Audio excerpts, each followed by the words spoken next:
Assalamualaikum warahmatullahi taala wabarakatuh. Hai dan selamat petang. Hari ni first time saya rekod video masakan saya pada tengah hari. Selalunya saya rekod pada malam ataupun larut pagi.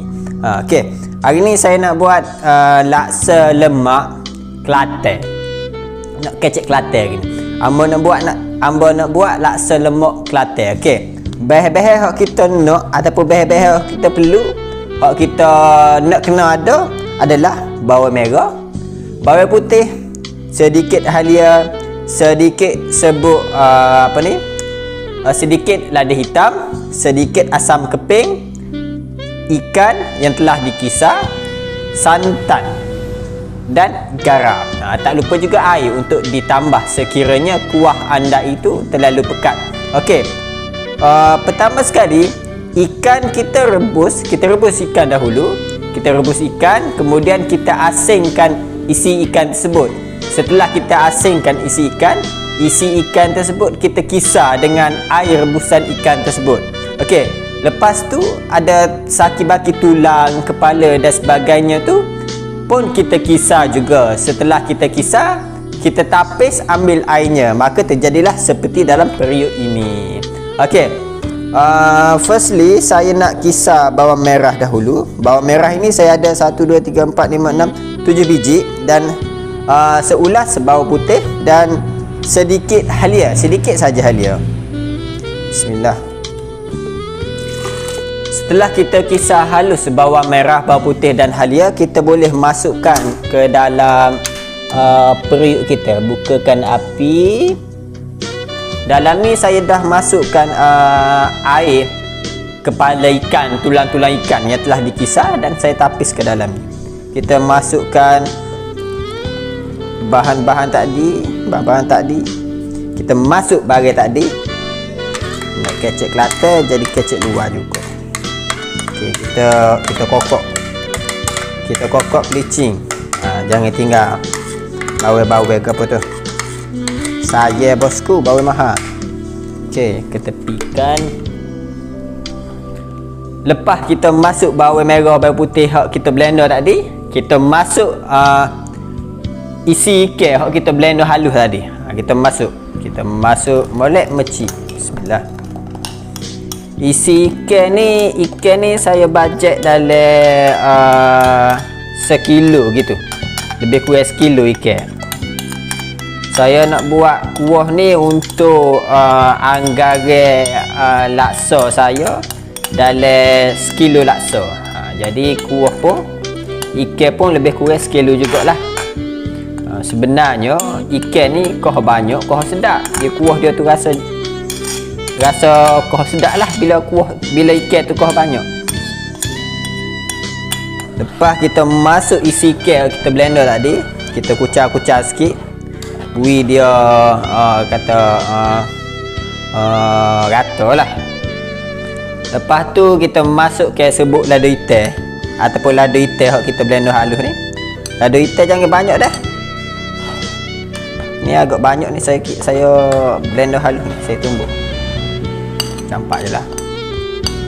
Malas nak sipeh. Okey, lepas tu kita masuk ke santan. Kita tak perlu tunggu semuanya gelegak ke ataupun mendidih ke. Kita tak perlu. Kita boleh campak. Kita boleh masukkan. Kemudian bila ia dah mendidih, kita boleh masukkan garam, sedikit asam keping dan siap. Okey, kita masukkan santan ya. Santan ni saya beli sebanyak RM2 satu plastik ni. Bekas santan ni kita boleh bancuh dengan air dan kita masukkan lagi dalam kuah ikan tersebut.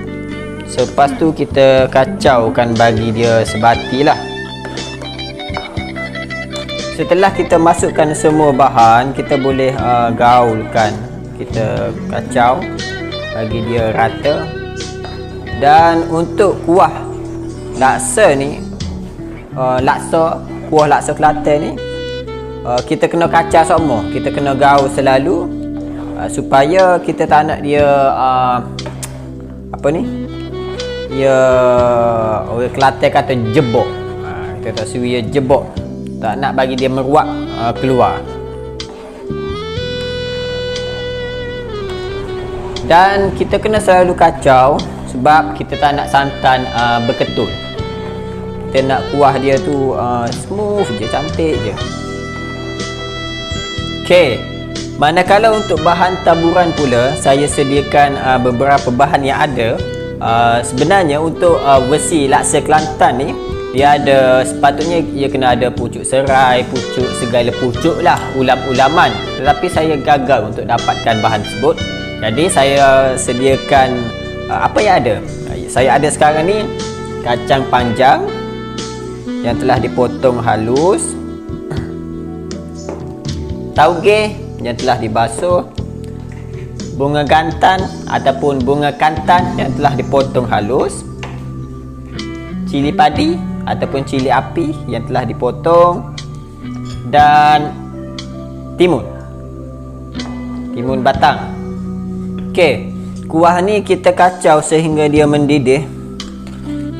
Kita jangan biarkan ia meruap ya. Sebab kalau ia meruap nanti tumpah, rugi. Setelah mendidih, kita kecilkan sedikit api. Kena selalu kacau ketika ia mendidih ni. Ketika ia nak start mendidih tu, kita tak nak kuah ia berketul. Kalau berketul tak cantik lah ya. Sebenarnya kuah laksa ni mudah sahaja. Laksa lemak ke, laksa Pinang ke. Kalau laksa Siam, laksa Johor tu saya tak pasti. Tetapi untuk version Kelantan ni simple sahaja. Orang bujang like me pun boleh buat. Okey, setelah yang mendidih, kita boleh masukkan asam keping sedikit.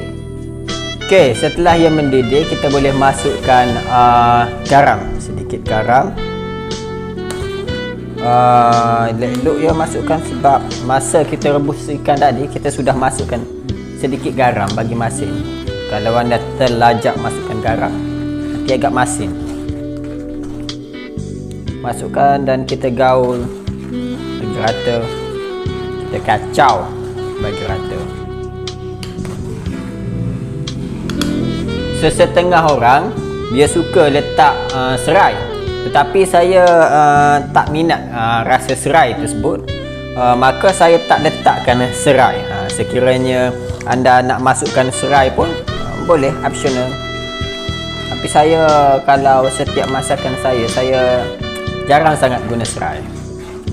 Dan sila pastikan penggunaan lada hitam tu jangan banyak. Sekiranya banyak nanti rasa lada hitam tu agak kuat. Setelah mendidih, kita tunggu sekejap bagi kuah tu pekat sikit. Setelah pekat, kita boleh matikan api dan hidangkan bersama laksa ataupun laksam kita. Setelah kuah agak kering sedikit, kita boleh padamkan api dan sedia untuk dihidangkan.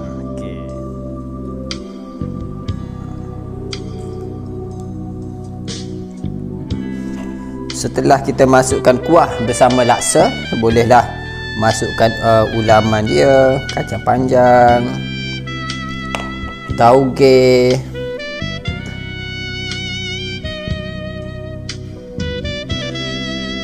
timun batang,